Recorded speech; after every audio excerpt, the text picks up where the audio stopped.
안녕하세요. 오늘은 백분 토론 1005회 시민이 묻는다 윤석열 정부 1년에 대한 리뷰를 진행해 보겠습니다.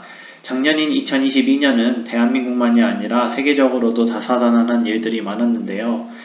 지금 생각나는 것만 해도 러시아의 우크라이나 침공, 일본의 아베 총리 피살 사건, 그리고 엘리자베스 2세 여왕의 사망, 시진핑 주석의 3년임 확정 등등 굵직굵직한 사건만 해도 여러 가지가 있었습니다. 국내에서도 20대 대통령 선거가 있어서 윤석열 대통령이 근소한 차이로 당선되었고, 북한 무인기가 우리나라 영공에 침범하는 사건이 있었고, 이태원에서도 불행한 사고가 발생했습니다. 다른 어떤 해에 비해 굵직한 사건들이 많았고, 그만큼 정부 인사들이 난국을 타게 하는데 고생이 많았을 것이라고 생각합니다. 거기다가 윤석열 대통령은 정말 근소한 차로 대통령이 되었기 때문에 현재 흑백으로 갈라진 정치, 여론의 지형도는 더욱 국정 운행을 힘들게 하였을 것이라고 생각해 볼 수 있습니다. 그러나 그것이 면죄부가 될 수는 없고, 잘한 건 지지하고 못한 건 비판하면서 정부가 더 잘할 수 있게 지켜보는 것이 우리의 할 일이라고 저는 생각합니다.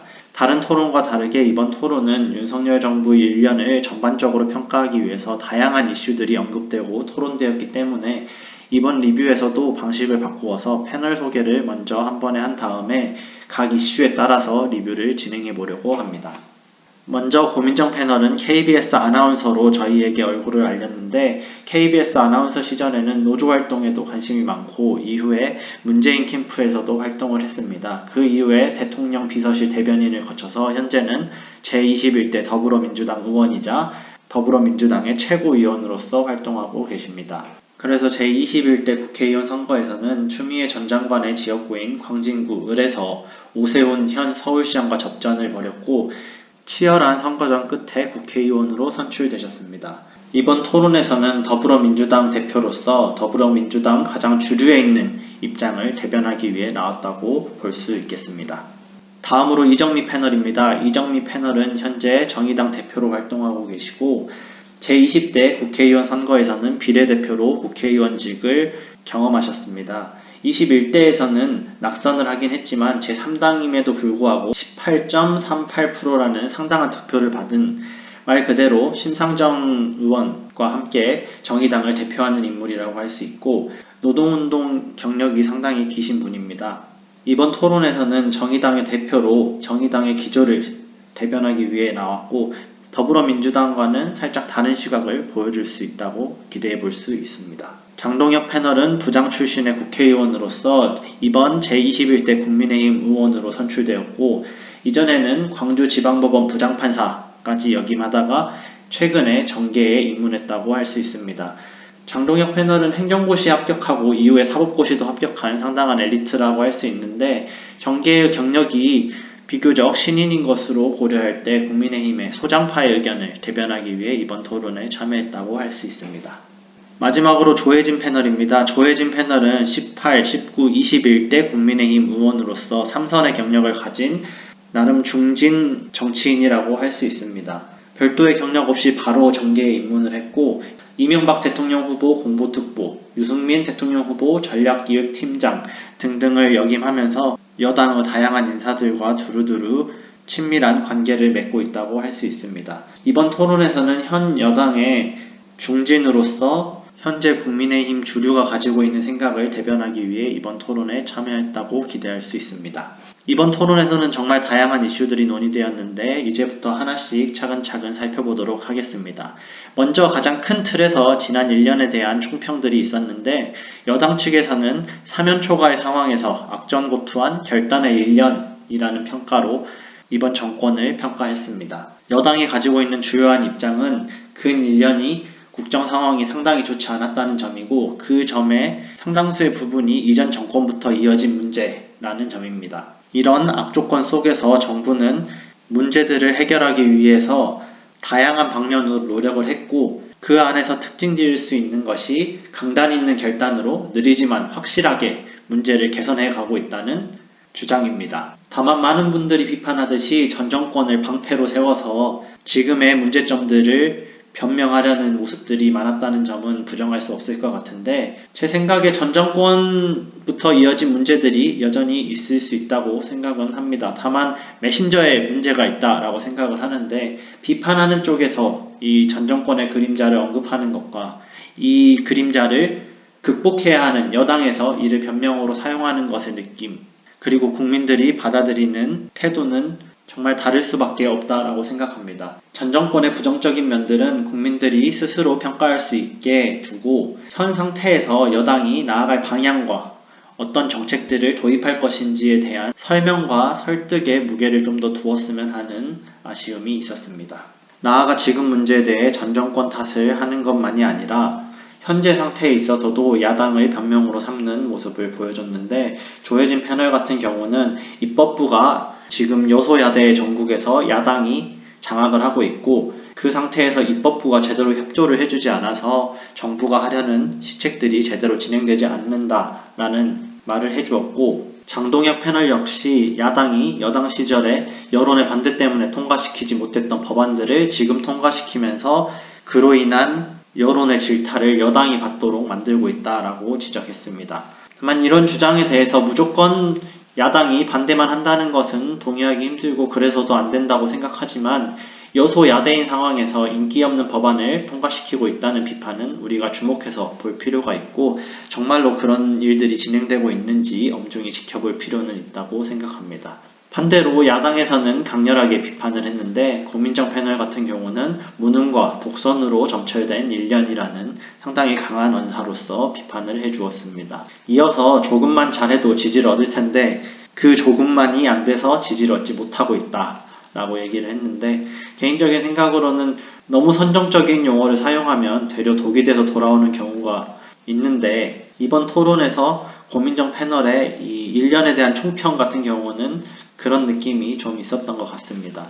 실제로 여러 지표들이 긍정적으로 보기 힘들다는 점이 제가 봤을 때도 분명하기 때문에, 국민들의 수준을 믿고 같은 내용을 부드럽게 표현하면 국민들이나 토론을 시청하시는 분들이 충분히 이해할 수 있을 거라고 생각을 합니다. 오히려 이렇게 너무 강한 언사는 여당이 야당에 대해 불평하고 변명하듯이 정말로 야당이 무조건 반대만 하는 모습이 아닌가라는 점을 되려 보여줄 수도 있기 때문에, 내용은 그대로 가지고 가되 표현은 부드럽게 바꾸는 노력이 필요한 게 아닌가라는 생각이 들었습니다.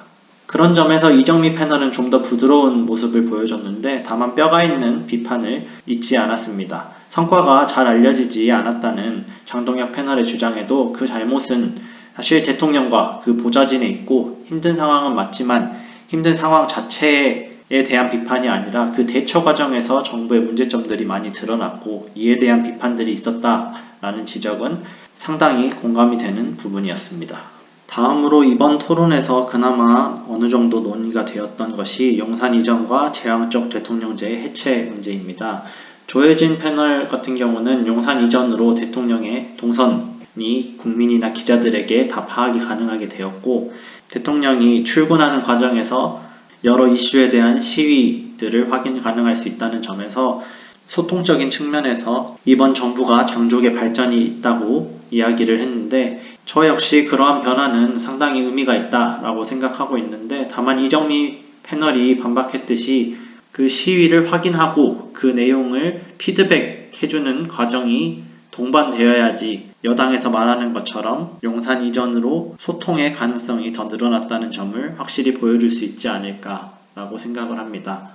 이어서 여당은 이번 정부의 도어 스태핑 시도에 대해서 긍정적으로 평가하고 있는데, 다만 도어 스태핑 자체가 잘 진행이 되지 않았다는 점은 인정을 하고 있고, 이후의 발언들을 고려해 봤을 때 도어 스태핑이 완전히 중단된 것이 아니라 일시적인 중단이라고 보이고, 문제점들이 잘 개선되어서 재개되기를 기대하겠습니다.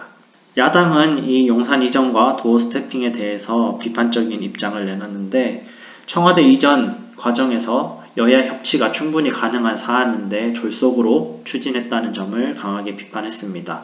이 점에 대해서는 저도 어느 정도 동의는 하는데, 또 한편으로는 협치를 통해서 했다면 이전이 가능했을지에 대한 의문이 있습니다. 토론에서 나온 대로 많은 대통령이 청와대에서 새로운 장소로 대통령 집무실을 이전하겠다라는 공약이 있었는데, 실제로 실행된 경우는 지금까지 없었고 이번 정부 들어서 드디어 실행되었다는 점에서 청와대 이전이 제왕적 대통령제 해체의 상징이지만 역설적으로 제왕적 대통령의 결단이 필요한 문제는 아니었나라는 생각이 듭니다.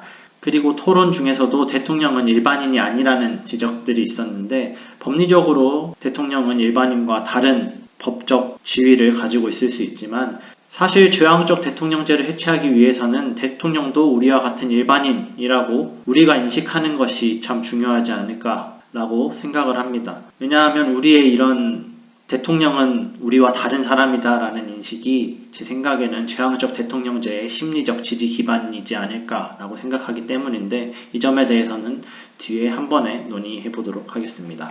이정미 패널 역시 도어 스태핑에 대해서는 시도는 긍정적으로 평가했지만 이 도어 스태핑을 진행하는 역량에 대해서는 낙제점을 줬고 추후에 MBC 기자에 대한 전용기 탑승 거부 등을 봤을 때 아쉬운 부분이 참 많다고 얘기를 했고 저도 상당히 공감을 하는 부분들이 있었습니다. 그래서 추후에 도어 스탬핑이 재개가 된다면은 어떤 질문이나 비판도 올 수 있다고 생각을 하고 도어 스탬핑에 임했으면 좋겠고 이에 대해서 내용적인 반박은 있을 수 있어도 감정적인 대응이 없는 도어 스탬핑이 되기를 기대하겠습니다. 그래서 이 문제는 윤석열 정부를 판단하는 중요한 기준이 될 수 있겠지만 한편으로는 정말 우리나라의 제왕적 대통령제라고 하는 강한 대통령의 권한을 어떻게 해체할 수 있을까에 대한 논의도 필요한 부분이라고 생각을 합니다. 그 점에서 제왕적 대통령제의 해체를 하나의 방향성으로 잡고 실제로 용산 이전이라는 상징적인 행위를 달성한 점은 평가받을 만하다고 생각을 합니다. 그러나 용산 이전을 포함한 많은 이슈에서 제왕적 대통령이 결단을 내리는 것처럼 보이는 것은 아쉬운 부분입니다. 결단하는 능력은 대통령의 중요한 자질 중 하나지만 이것은 제 생각에는 전가의 보도, 최후의 순간에 사용할 것이라고 생각이 되고 그 전까지는 협의와 소통의 과정이 있어야 그 결단이 이해받고 정당화될 수 있다고 생각합니다. 나아가 앞에서도 언급했듯이 제왕적 대통령제의 해체의 가장 중요한 요소 중 하나는 제도적 개선이라기보다는 우리들의 인식 개선이 아닐까라는 생각이 들었습니다. 대한민국에서는 대통령은 우리와 다른 특별한 존재라는 생각이 있다고 생각을 하는데 많은 대통령들이 현재 법을 어겨서 감옥에 가 있는 상태인데 유독 전 대통령들에 대해서는 그래도 우리나라의 대통령까지 했는데 감옥에 있는 것은 국격을 떨어뜨리는 일이 아닌가, 스스로의 얼굴에 먹칠하는 것이 아닌가, 대통령들이 불쌍하다라는 의견들이 있는 것 같습니다. 그러나 제 생각에는 범죄를 저지를 만한 그리고 저지른 대통령을 뽑은 것은 부끄러운 일일 수 있지만 그 범죄를 저지른 대통령이 대통령을 경험했다는 이유만으로 감형을 받거나 면죄부를 받는 것 자체가 사실은 정말 국격을 떨어뜨리는 일이 아닌가라는 생각을 했습니다. 잘못이 없는데 정치적인 공격을 하는 것은 문제가 있지만 사실관계가 명확하게 밝혀졌고 잘못이 있고 범법을 저질렀다면 그에 맞는 처벌을 내리는 것이야말로 바른 것이 아닌가라는 인식이 필요하다는 생각이 들었습니다. 사실 이런 생각은 거물 정치인이나 경제인들에게도 통용되는 부분이라고 생각을 하는데 이에 대해서는 우리가 대통령뿐만 아니라 이런 흔히 말하는 한국 사회의 엘리트 계층, 기업가, 교수, 정치인, 장관, 국회의원, 대통령 이런 사람들에 대해서 좀 더 엄정한 시선을 가질 필요가 있지 않나라는 생각을 했습니다.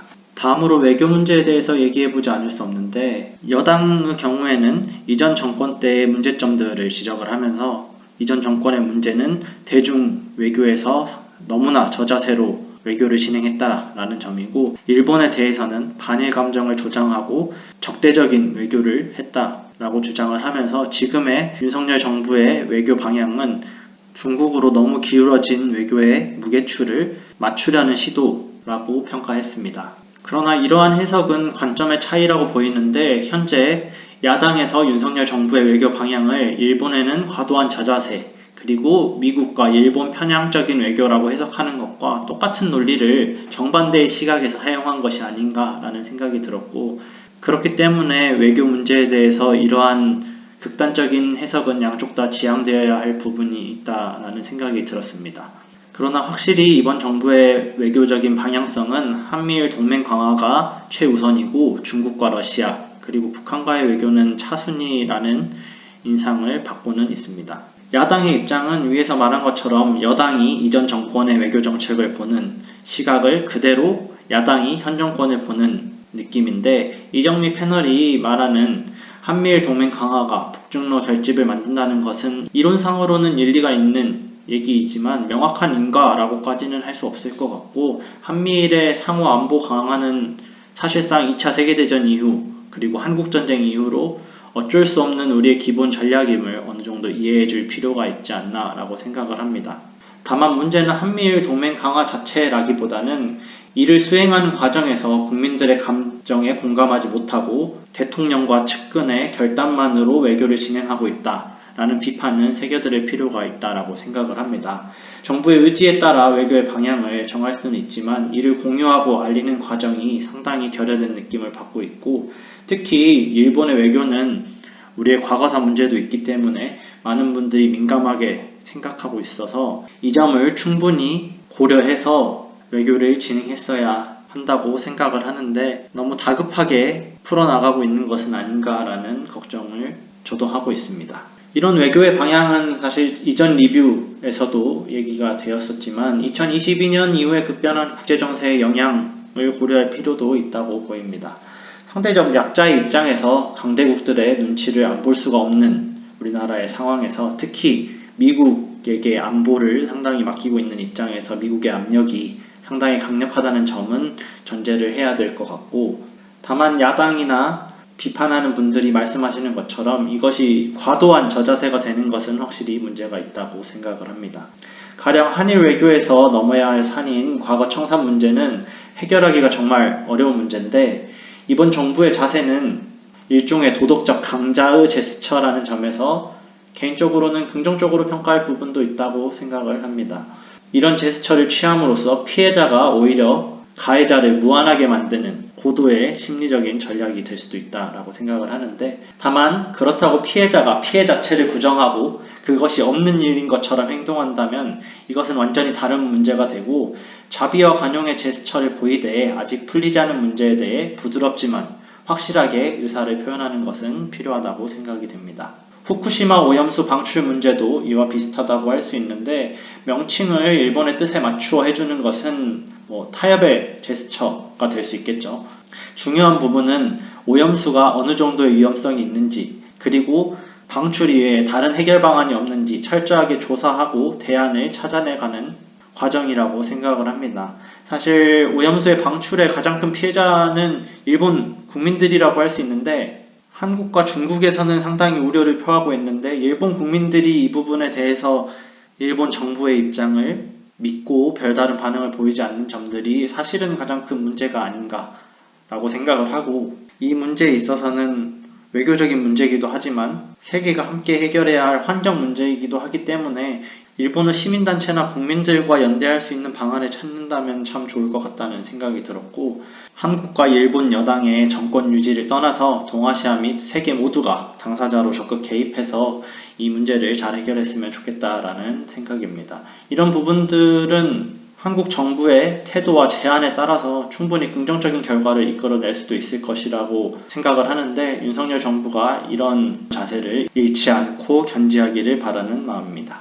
다음은 계속되는 무역 적자와 노동 개혁, 그리고 노조 탄압 혹은 통제 문제인데, 경제 부분은 많은 분들이 관심이 있는 부분이지만 이번에는 초청된 패널 4분 모두 국회의원이시고 전문적인 부분이 부족하다고 생각해서인지 본격적으로 논의되지는 못하고 짧은 논평만 있었습니다. 여당 측의 입장은 세계 경제가 불황이기 때문에 어쩔 수 없는 점이 있다고 변명을 하면서도 그 안에서 문제를 해결하기 위한 시도들을 하고 있다라고 주장을 하는데, 대표적인 것이 건전재정정책, 그리고 노동개혁, 그리고 노조 통제, 이 세 가지를 제시했습니다. 노동개혁과 노조 통제는 사실 의견이 다양하고 이익 집단이나 관점에 따라서 다양한 의견들이 있지만 건전재정정책이라는 정책 기조에는 상당히 공감을 합니다. 다만 그 과정이 일방적인 해고, 임금 삭감과 같은 과격한 방식으로 되는 것은 문제일 수 있기 때문에 좋은 기조를 세운 만큼 이 기조가 훼손되지 않도록 좋은 방안으로 이를 시행했으면 하는 마음입니다. 그리고 야당에서는 무역 적자가 지속되었다는 점, 그리고 여당에선 노조 통제라고 표현을 했지만 노조 탄압이 이루어지고 있고 노동개혁이라고 말하는 부분도 69시간제라는 시대에 역행하는 제도를 가지고 왔다라고 비판을 하고 있는데, 노동개혁에 대해서도 이전 리뷰에서 논의를 하긴 했지만 가장 큰 문제는 여당과 야당이 말하는 방향성, 평균 근로시간의 감소라는 방향성은 같아 보이는데, 우리나라 노동 환경에 대한 여당과 국민들 간의 결정적인 시각차가 있기 때문에 이런 69시간제가 제안이 된 게 아닌가라는 생각이 들었고, 새로운 제도를 도입하거나 정책을 실행하기 전에 이 시각차를 메우기 위한 현지 조사와 의견 수렴이 좀 더 많아졌으면 좋겠다라는 생각이 들었습니다. 그리고 대한민국의 노조 문제는 정말 어려운 문제인데, 한편으로 보면 노조가 설립된 기업이 너무 적다는 것도 사실이고, 이 점에서는 노조 설립을 장려하고 노조 문화를 키워야 하지만, 또 다른 한편으로는 이미 구성된 노조들이 귀족 노조 혹은 정치적 노조가 되면서 원래의 역할인 노동조합에 소속된 전체 노동자의 권익을 지키는 활동보다도 노조 활동을 전업으로 하는 소수의 인원의 이익에 집중한다던가 특정 정치 세력을 지지하는 활동에 집중하는 모습을 보여주고 있어서 문제가 있다라고 생각이 드는데, 이 두 측면이 모두 있기 때문에 야당에서는 대한민국 노조 현실이 열악하다고 보고 여당에서는 강경 노조가 득세한다고 하는데, 사실 둘 다 맞는 말이라고 생각을 합니다. 다만 동시에 둘 다 틀렸다고도 할 수 있는 게 한쪽 면만 보면서 얘기를 하고 있기 때문인 것 같고, 이 두 부분을 모두 염두에 두고 앞으로의 정책 방향을 세웠으면 좋겠다라는 희망이 있습니다. 그리고 끊임없는 정쟁, 악화되는 정치 공방에 대한 의견들도 있었는데, 여당 측에서는 현재의 정치 공방의 대부분이 전 정권에서 이미 시작된 것들이 해결되지 않았다라고 얘기를 하고 있는데, 아마 대장동 문제를 시작으로 한 이재명 대표 문제와 검찰 개혁과 그에 따른 검찰 인사에 대한 비판과 공격 등을 염두에 두고 얘기를 하는 것 같습니다. 그리고 야당의 과도한 비판을 문제로 삼으면서 한동훈 법무장관이 이렇게까지 인지도가 올라가고 주목을 받게 된 것은 민주당의 성과라고 살짝 비꼬기도 했습니다. 이런 점들에 대한 총평으로 장동혁 패널은 정쟁만이 있어서 아쉬웠고 민생에 중시해야 한다고 결론을 지었는데, 이 점에선 정말 공감을 하고 정말 그렇게 됐으면 좋겠다라는 생각입니다. 이 정치 공방 문제에 있어서 고민정 패널은 상당히 강경한 발언으로 비판을 했는데, 그 중에서 중요했던 지적은 잘못 자체보다 이를 해명하고 대응하는 정부의 모습이 더 문제라고 말한 것이고, 이 점에 대해서는 저도 공감을 합니다.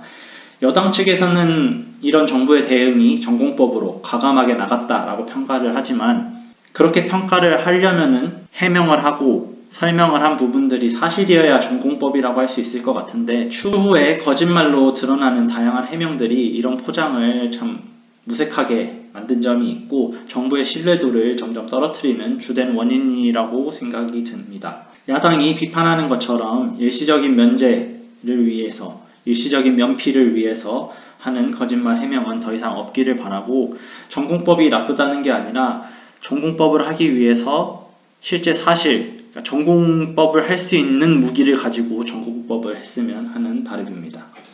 이정미 패널 역시 이 부분에 있어서 중요한 비판을 해주셨는데, 여소야대 전국이 힘든 전국이라는 점은 동의를 하지만 이 경우에는 사실 여권이 야권을 설득하려는 노력이 필요한데 그런 모습이 없다고 지적해주고 있습니다. 이 점은 앞서 얘기 나온 제왕적 대통령 정부의 모습을 보여주는 부분이기도 하다고 여겨지는데, 실제로 이재명 대표를 만나지 않는 이유에 대해서는 기소자이기 때문이라고 얘기를 하는 것으로 알고 있는데, 저도 이해를 해보자면 윤석열 대통령이 법을 수호하는 검찰 출신이고 그런 원칙을 가지고 있다면 안타까워도 이해할 수 있지 않을까라고 생각을 했는데, 그간의 인사기용을 보면 또 법적인 기소 그리고 불법 문제에 대해서 생각보다는 엄중한 기준을 두는 것 같진 않아서 그런 이유가 좀 옹색해진 면이 있고, 이런 점도 전공법이라고 말은 하지만 앞과 뒤가 살짝 다른 느낌이 있어서 비판하는 사람들에게 비판의 빌미를 주는 부분이라고 생각을 하는데, 제 개인적으로는 도덕적이나 법적 논란이 해결되지 않은 정부 인사나 정치인에 대해서는 좀 더 엄중한 잣대를 들이밀어야 한다라고 생각은 하지만, 윤석열 대통령이 그 정도의 엄정함을 가진 것 같지는 않다고 보이기 때문에 지금이라도 서둘러서 야당 대표들과의 만남을 먼저 적극적으로 추진하는 것이 전국 개선에 도움이 된다고 생각을 하고, 정 이재명 대표가 안 된다면 사실 다른 더불어민주당의 최고 의원들이나 원내대표 등의 다른 사람들이라도 부를 수 있기 때문에 야권을 설득하려는 노력은 정부가 당연히 해야 되는 일이라고 생각을 하고, 지금이라도 서둘러 소통의 장을 마련하기를 희망합니다. 채팅과 댓글에서 여러 의견들을 가져오 보려고 했는데, 이번 토론은 지난 1년 정부에 대한 평가이기도 해서 평소 이상으로 채팅창과 댓글란이 과열된 부분이 있어서 그 안에서 제가 공감하고 공유할 만한 의견만 가져와 봤습니다. 먼저 첫 번째 댓글 같은 경우는 말씀이 약간 공격적이긴 하지만은 이런 제안은 중요하다고 생각을 합니다. 국내 국정 운영도 사실 외교의 연장에서 이해를 할 수 있고, 그런 점에서 야당과의 협치를 이분이 말하는 것처럼 야당의 힘을 공유하기 위한 양보, 그리고 대화, 설득, 협치가 있었으면 좋지 않을까라는 생각을 이 댓글을 보면서 하게 됐고, 그 다음 댓글은 윤석열 정부에 대한 평가와는 조금 떨어져 있지만 현재 과열되는 정쟁의 분위기, 흑백으로 나눠져 버린 우리나라의 여론 지형도, 정치 지형도에 문제가 있다라고 생각을 하기 때문에 이후에 우리가 어떤 대표자, 정치인을 뽑을 때는 이분이 말씀하시는 것처럼 그 후보자가 어떤 경력을 가지고 어떤 생각을 가지고 있는지를 고려할 필요가 있다라고 생각이 들었습니다. 사실 두 거대 정당이 있기 때문에 주류 정치인들은 모두 이 두 정당, 나아가서 정의당까지 한 3당 정도에 모여 있고, 이 세 정당이 우리나라의 정말 다양한 의견들을 모두 대변하기는 힘들기 때문에 각 정당 안에서도 다양한 의견들이 실제로 있고, 그렇기 때문에 그 후보자의 당정 역시 중요한 투표의 기준이라고는 동의를 하지만 거기에 더해서 후보자의 경력과 관점 역시 또 다른 기준으로 고려해서 투표를 한다면 좀 더 우리가 바라는 사람을 뽑을 수 있지 않을까라는 생각이 들었습니다. 마지막으로 이번 1년의 총평을 바탕으로 앞으로의 전망과 어떻게 나아가야 될지에 대한 얘기가 있었는데, 여당의 경우에는 각 분야의 인재를 기용하고 소통을 활성화하자라는 방향을 제시해줬고, 이런 점에서 현재 인사가 검찰 출신으로 치우쳐 있고 다양한 분야의 전문가가 부족하다는 점은 인식하고 있는 것 같아서 이 점은 다행이라고 생각이 들었고, 소통의 의지도 여전히 있는 것 같아서 이 점은 긍정적으로 볼 수 있었습니다. 그리고 이런 점들은 고민정 패널과 이정미 패널도 동의하는 부분으로 현재에 대한 평가는 다르지만 방향성이 같다는 점에서 대화의 여지가 있고, 이 대화의 여지를 교집합으로 삼아서 잘 발전시켜 나가기를 기대합니다. 여기에 더해서 고민정 패널은 추가로 희생자, 약자에 대한 공감을 주문했는데, 이 점은 대의외교에서의 과도한 저자세, 그리고 전세 사기 피해자들을 염두에 두고 얘기를 한 것으로 보이고, 이 점 역시 간과해서는 안 될 부분으로 공감과 소통, 그리고 설득의 노력이 계속되어야 할 것이라고 생각됩니다. 그래서 제 개인적인 생각을 말씀드리면은, 정쟁은 언제나 과열됐고 언제나 네거티브가 만연했지만 가면 갈수록 더 악화되는 느낌을 계속 받고 있다는 게 정말 안타까운 부분이고, 제 개인적인 생각으로는 정치인의 도덕성 문제에 대해서는 우리가 민감할 필요가 있고 민감해야 된다라고 생각을 하는데, 그것이 정책 논쟁을 덮어서는 안 된다라고 생각을 합니다.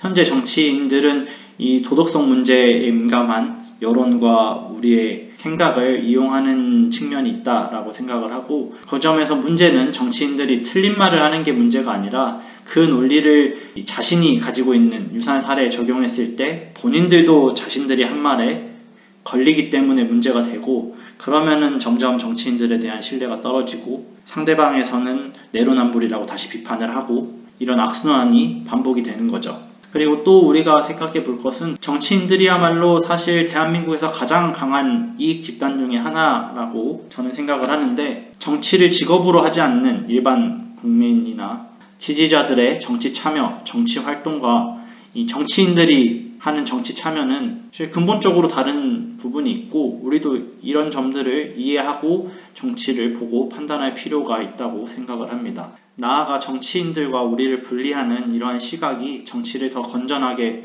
볼 수 있게 만들고 정치 자체도 더 건전하게 만들 수 있다라고 저는 생각을 합니다. 사실 말도 많고 탈도 많은 1년이었고 실망스러운 점들도 많았는데 현 정부에 대한 기대를 잃기에는 아직 이르지 않나 라는 생각도 동시에 합니다. 냉정하게 말하면 좋든 나쁘든 4년은 더 대한민국을 운영할 정부이기 때문에 아무리 옷을 두껍게 입고 밉다고 하더라도 북풍이 아니라 태양 전략으로 이들을 대할 필요가 있다고 생각을 하고, 그런 점에서 비판은 명확하게 해야겠죠. 비판은 명확하게 하더라도 이를 표현하는 방법과 태도는 비판당하는 정부가 수용할 수 있도록 하는 것이 진정으로 대화의 길을 찾고 앞으로 나아갈 수 있는 방향이라고 생각을 합니다. 그러면 윤석열 정부가 앞으로 4년 동안 더 좋은 방향으로 더 개선되는 모습을 보이기를 기대하면서 오늘의 리뷰를 마치도록 하겠습니다. 감사합니다.